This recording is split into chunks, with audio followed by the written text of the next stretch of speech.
తెలుగువారు గర్వపడే క్షణాలివి. తెలుగు ఆణిముత్యాలకు అరుదైన గౌరవం లభించింది.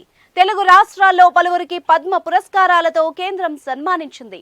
తెలంగాణ నుంచి 5గురు, ఏపీ నుంచి ఒకరిని పద్మశ్రీ అవార్డులు వరించాయి. ఇద్దరికి పద్మ విభూషణ్ అవార్డులు దక్కాయి. గజం కేవలం 500 రూపాయలతో 1210 గజాల భూమి కేవలం 6 లక్షలు మాత్రమే. కళల నుంచి చిరంజీవికి, పబ్లిక్ అఫైర్స్ నుంచి వెంకయ్య నాయుడులకు దేశ రెండవ అత్యున్నత పురస్కారం పద్మ విభూషణ్ వరించింది. అదేవిధంగా ఏపీకి చెందిన హరికథ కళాకారిణి ఉమా మహేశ్వరికి పద్మశ్రీ అవార్డు దక్కింది. తెలంగాణలో 5గురికి పద్మశ్రీ అవార్డులు దక్కాయి.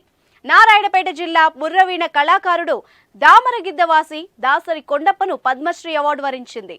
జనగామ జిల్లాకు చెందిన చిందు యక్షగాన కళాకారుడు గడ్డం సమ్మయ్య, యాదాద్రి శిల్పకారుడు వేలు ఆనందాచారికి పద్మశ్రీ పురస్కారాలు దక్కాయి.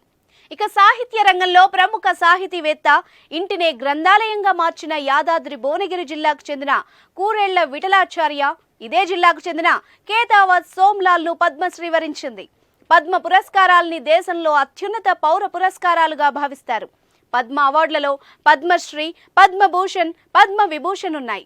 కళలు, సామాజిక సేవ, ప్రజా వ్యవహారాలు, సైన్స్, ఇంజనీరింగ్, వాణిజ్యం, పరిశ్రమలు, వైద్యం, సాహిత్యం, విద్య, క్రీడలు, ప్రజాసేవ వంటి వివిధ రంగాలలో విశేష కృషి చేసిన వాళ్లకి పద్మ అవార్డులు ఇస్తున్నారు. అంతేకాకుండా భారతీయ సంస్కృతి, ప్రచారం, మానవ హక్కుల పరిరక్షణ, వన్యప్రాణుల రక్షణ, పరిరక్షణ మొదలైన విభాగాల్లో పాల్గొన్న వాళ్లకి పద్మ అవార్డులు ఇస్తారు.